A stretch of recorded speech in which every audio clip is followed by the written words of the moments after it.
આતુરતાપૂર્વક રાહ જોઈ રહ્યા હતા અને ગુજરાતની સરકાર અને તંત્ર પણ જેમનાથી ધ્રુજે છે એવા આપણા સૌના નેતા જિગ્નેશ મેવાણી સાહેબને હું વિનંતી કરું જોરદાર તાલીથી આપણે ભારત માતા કી ભારત માતા કી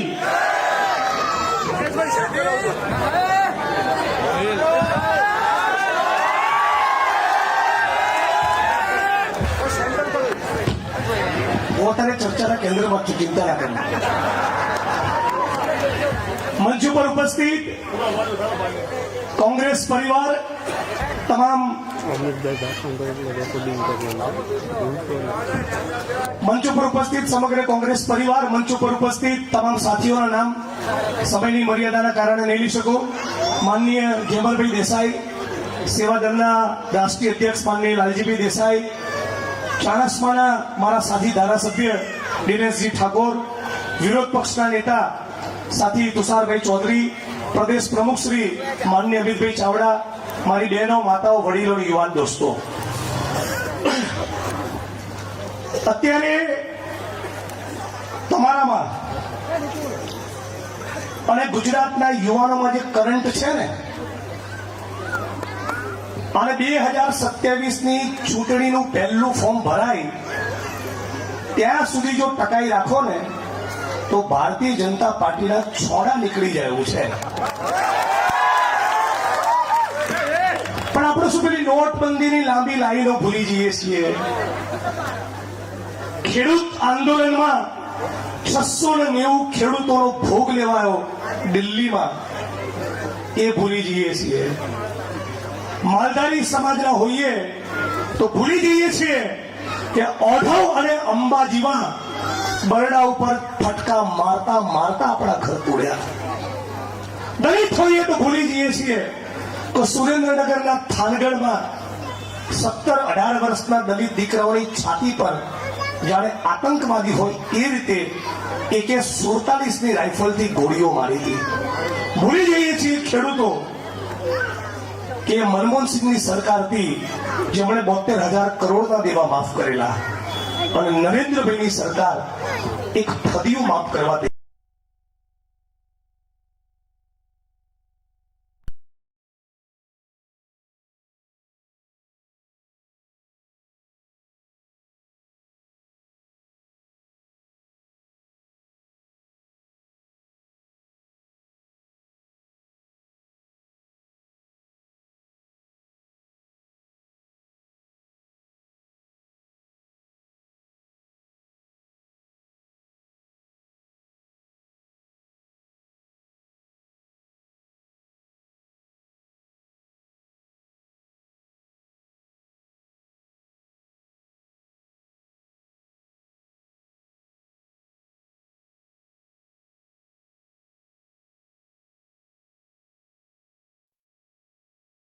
જ્વાળા પેદા કરો, થોડો તમારામાં ઇન્કલાબ પેદા કરો યુવાનો, અને છાતી ખોલીને ચાણસ્માની બજારમાં ફરો અને કહો કે સંઘ પરિવારના લોકોએ ભારત ભૂમિ સાથે સ્વતંત્રતાના આંદોલનમાં ગદ્દારી કરી હતી, અને કોંગ્રેસ પાર્ટી હતી જેના સિપાહીઓએ છાતી પર ગોળી ખાધી હતી અને હસતા હસતા જેલની કારાવાસ અને જેલની યાત્રાઓ ભોગવી હતી। આ ચાણસ્માની બજારમાં છાતી ખોલીને કહો તમે કે અમે હિન્દુ, મુસ્લિમ, શીખ, ઈસાઈ બધા સાથે મળીને રહીએ છીએ। આ મારી આંખ સામે બહેનો બી છે, ભાઈઓ પણ છે, ઠાકોર સમાજ પણ છે, દલિત સમાજ પણ છે, માલધારી સમાજ પણ છે, ગામનો સર્વ સમાજ છે। કોંગ્રેસની એક જ વિચારધારા છે કે સર્વ સમાજના લોકોને લઈને ચાલવું। આદિવાસી, ઓબીસી, દલિત, મુસ્લિમ, હિન્દુ બધા જ સમાજના લોકોનો સરવાળો થાય ત્યારે આ હાથનો પંજો બને છે, એવી કોંગ્રેસ પાર્ટીની વિચારધારા છે। પણ આજે જ્યારે ગુજરાતની અને દેશની રાજનીતિની વાત આવે ત્યારે ભારતીય જનતા પાર્ટી શું કરે છે? તમારા સંસાધન, તમારા ગૌચર, તમારી જમીનો વેચી ઉદ્યોગપતિ પૂંજીપતિઓના હવાલે કરવાની, અને પછી લાગે કે ચૂંટણી વખતે વસ્તી બરાબર બગડવાની છે, વિફળવાની છે, એટલે સમાજને હિન્દુ અને મુસલમાનમાં વહેંચી દે. આટલી વસ્તુ જો આપણે સમજી શકીએ તો મને લાગે છે કે 2027માં કોઈ રોકી ના શકે આપણી સરકાર બનાવતા. આજે જન આક્રોશ રેલી નીકળી છે, આ જન આક્રોશ રેલીના માધ્યમથી આખા ગુજરાતનો ખેડૂતોનો અવાજ અમે બની રહ્યા છીએ. અમારી એક જ વાત છે કે મનમોહનસિંહજીની સરકારે 72,000 કરોડના દેવા માફ કર્યા, તો ગુજરાતની પણ સરકાર એ ગુજરાતના એક એક ખેડૂતના જગતના તાતના દેવા માફ કરે, અને નહીં કરે તો તમારો તંબુ અમે ઉખાડીને ફેંકી દઈશું. આજે આખા ગુજરાતમાં દારૂ, જુગાર, કૂટણખાના, ડ્રગ્સનો કાળો કારોબાર બંધ કરાવવો છે કે નથી કરાવવો? બંધ કરાવો છે કે નહીં? ચાણસ્મામાં દારૂ વેચાય છે કે નહીં? જુગાર નાટના ચાલે છે કે નહીં?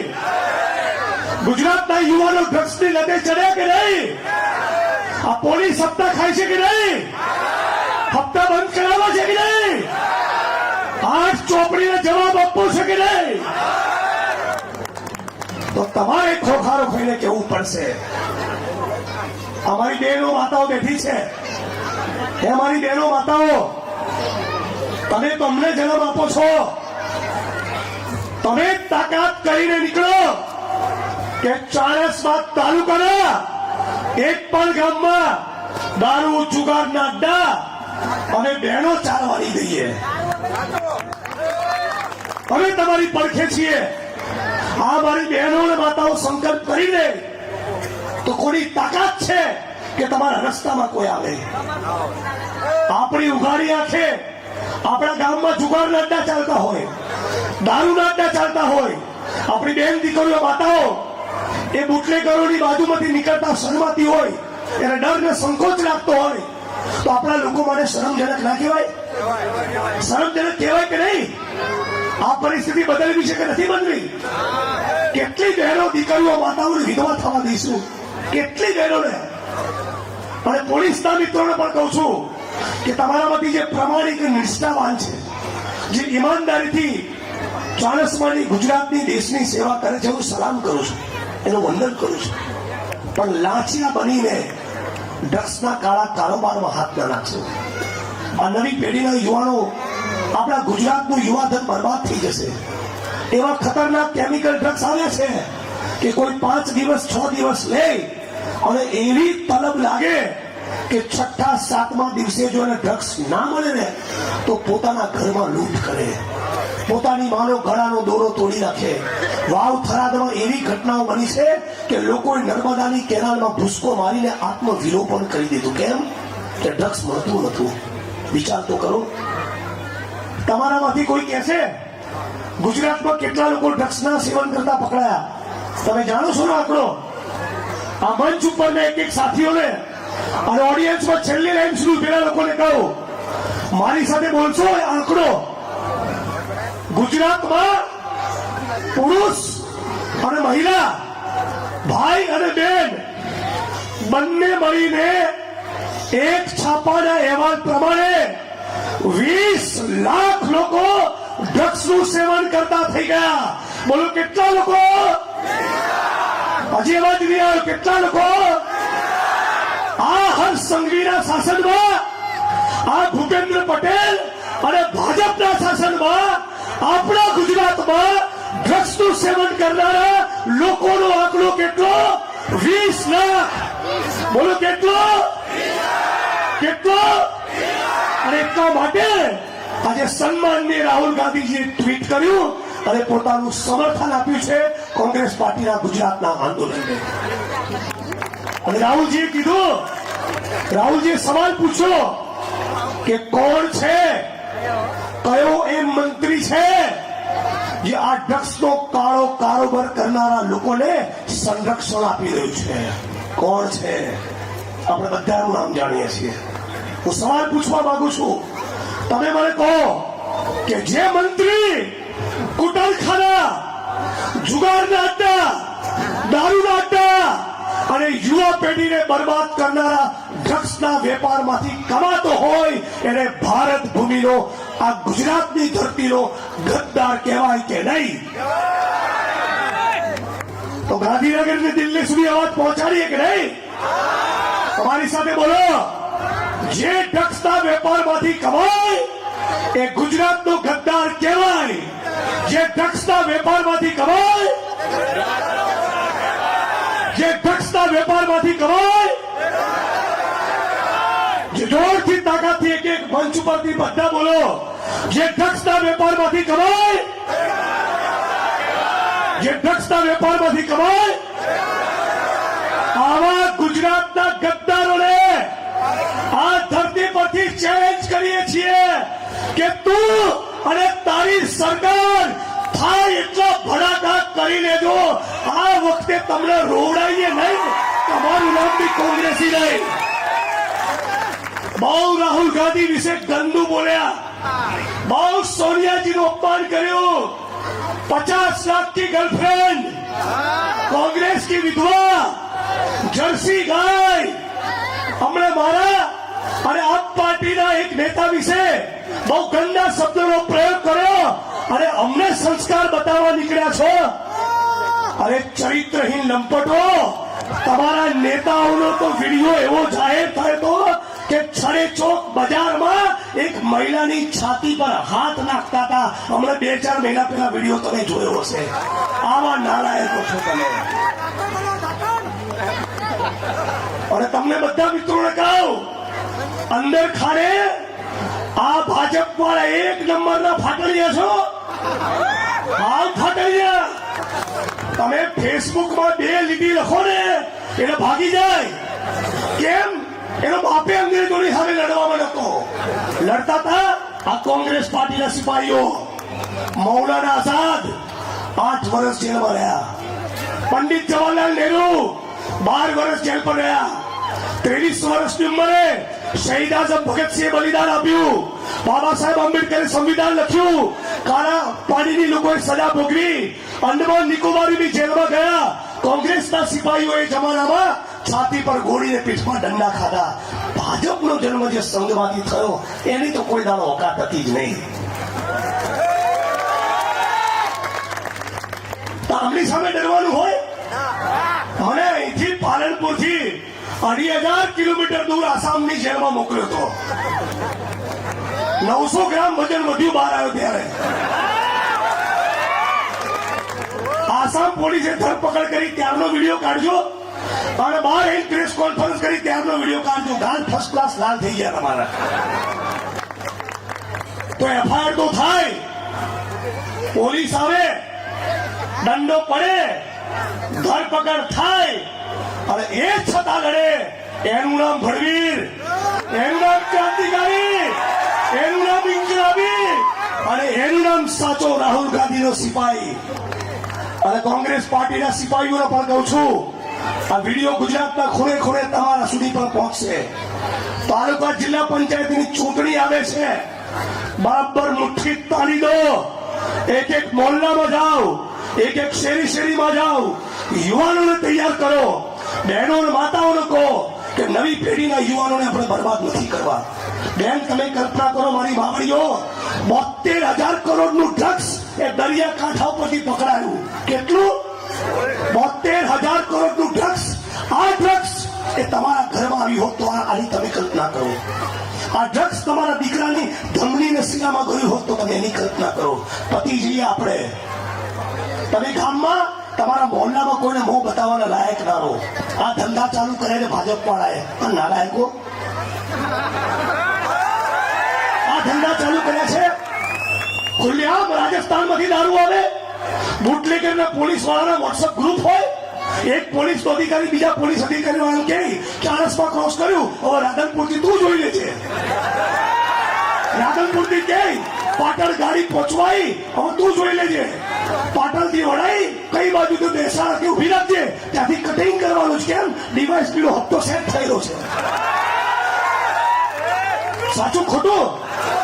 એટલે 20% કમાઈ બિચારા પેલા ગરીબ નાના પોલીસ કર્મચારીઓ અને મંત્રીઓ અને આઈપીએસ અધિકારીઓ કમાય 80%. આ 80% ચોરોની સામેની અમારી લડાઈ છે.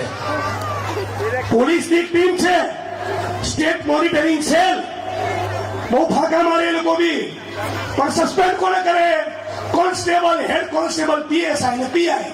ઉપર તાકાત નથી. ઉપર એમના જે ભાઈબંધો બેઠા છે એની જોડે ઘણી સેટ થયેલું છે. એટલે આ આઈપીએસ અધિકારીઓની વિકટ પાડો તો તમે ખરા. અને પેલા 8 ચોપડીની એને તો કહી દઉં, ગુજરાતની જનતા તમને બરાબર ઓળખી ગઈ છે. મેં કાલે કાકો સીધી ચેલેન્જ આપી હતી કે તમારામાં પાણી હોય તો આવી જાઓ મારી સામે, ખુલ્લેઆમ જાહેરમાં ડિબેટ કરીએ, दूध का दूध और पानी का पानी हो जाए. અને કાલે બી વચન આપ્યું હતું, આજે બી આપું છું લાલજીભાઈ, 8 ચોપડીને 9માના પાઠ્યપુસ્તકનો કોઈ સવાલ નહીં પૂછ્યું. 8મા સુધીનો જ સવાલ એ તમને બધા ઓળખી ગયા છે. તમે જાગી જાઓ. ખેડૂતો, માલધારીઓ, પશુપાલકો, ખેતમજૂરો, આદિવાસી, ઓબીસી, દલિત, મહિલાઓ, બેરોજગાર યુવાનો, ફિક્સ પગાર, આઉટસોર્સિંગ કોન્ટ્રાક્ટના કર્મચારીઓ સાથે મળીને સર્વ સમાજની એકતા કરીએ. પટેલ ને કોળી ને ઠાકોર ને દલિત ભૂલીને ગુજરાતી બની જઈએ, ભારતવાસી બની જઈએ તો ચોક્કસ 2027ની ચૂંટણીમાં તાલુકા જિલ્લા પંચાયતમાં આપણો ભવ્ય વિજય થશે. અને ભગતસિંહ અને બાબા સાહેબ આંબેડકરના સપનાનું ભારત બનાવવા અને પ્રવૃત્ત થઈશું. એ વાત સાથે મારી વિનયવાણીને વિરામ આપું છું. આ તમામ લોકોનો ખૂબ ખૂબ આભાર. મારી સાથે એક નારો લગાવજો. હું કહીશ લડેંગે. તમે 2 હાથ ઊંચા કરીને છેલ્લી લાઈન સુધી કહેજો, જીતેંગે, લડેંગે, લડેંગે, लड़ेंगे. इंकलाब, इंकलाब, इंकलाब. ये धरती अपने आप की, नहीं किसी के बाप की. लड़ेंगे, जीतेंगे. जय भीम, जय भारत, जय संविधान, जय कांग्रेस, जय जन आक्रोश रैली. બહુ સરસ સાહેબશ્રીએ વાત કરી પોતાની જોશીલી ભાષામાં. હવે આપણે સંબોધનને આગળ વધારતા 1985-86ના દુષ્કાળની અંદર જેમને ગુજરાતનું સુકાન કરીને ગુજરાતની જનતાને કમર જે તૂટતી હતી અને બચાવી હતી